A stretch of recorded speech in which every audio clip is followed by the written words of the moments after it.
I flew to Boston that night, and when I landed, I went right from the airport right to the rink in Providence, and didn't have a whole heck of a lot of. Well, I didn't have any time to sleep. It was brutal, and we played in Springfield that night. So I slept on the bus. I think it was a 4-hour bus ride to Springfield from Providence. So that, and so yeah, it was a pretty neat experience. Of course, you get the call up, and you're expected to fight with zero sleep, and you've been on a plane, and it wasn't a long trip, and I got so I get there, and so there's a lot of side stories to all this stuff. So it was an interesting thing. So the Goon movies, right? Doug Smith. So Doug Smith was there in Providence as what they called the fight doctor. So he's with Boston, and that he would basically like the fight coach for fighters.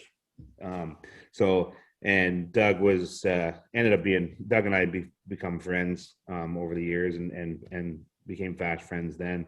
And so he comes in to the morning skate and introduces himself, and then we start going over everything. And we get to the rink in Springfield.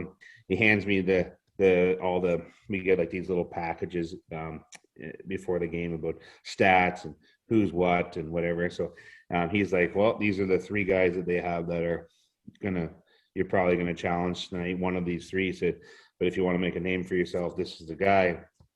So first guy right at the top list wants to, and I was always the top type of guy that I'm like, yep, I'll tackle that guy. Well, I didn't really look. I just seen Mitch Fritz. I was like, well, whatever. Who's Mitch Fritz, right? So I go out there, and I get out there, and they said he's big. And I said, oh, what? Well, how big? Well, 6'9". That's big. But I get out and warm up, and I'm skating around, and I'm like, oh, it's not that bad. Like, he was tall. I'm like, whatever.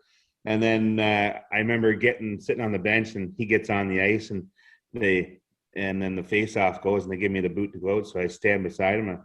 I'm still thinking he's not big. And I remember getting lined up, and I look over, and I just look, and I'm standing right at his hip. I'm like, fuck.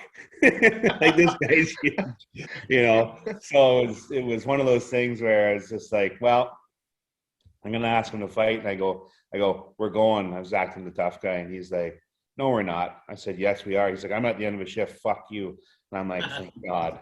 That's when you want to go on, though. But... Oh, yeah. So the shift goes, and I finish my shift, and I come off, and Scott Gordon was the coach at the time, and he goes, what do you say? I said, he didn't want to fight.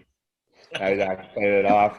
So, and Glenn Murray was the assistant coach. And he goes, you got to make him fight. I said, yeah, next shift for sure, like that. I'm like, fuck, please, God, no. And anyways, so I go out, and very next shift he went out. They fucking put me out. They call, actually it was Nate Thompson at the time, or who was it? Nate Robinson. They call him off. Yeah. And, the Bulls guy we're talking about, right? Yeah. Oh, shit, that's awesome.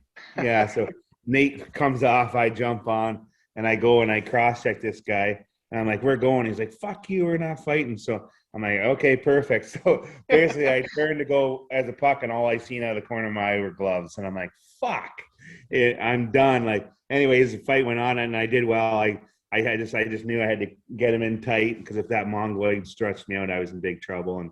And I pulled him in tight, and I tried to punch him in the head. That was a waste of time. So I could feel like there was this like space between his torso and his hip pad, and I just started punching him in the ribs, and he went down. So then I was in good. I was like, everybody thought I was the toughest guy ever for a couple of days anyways. So I did all right against him, but because at the time he'd been called up with the Islanders a few times in Tampa, and he was a pretty tough guy too.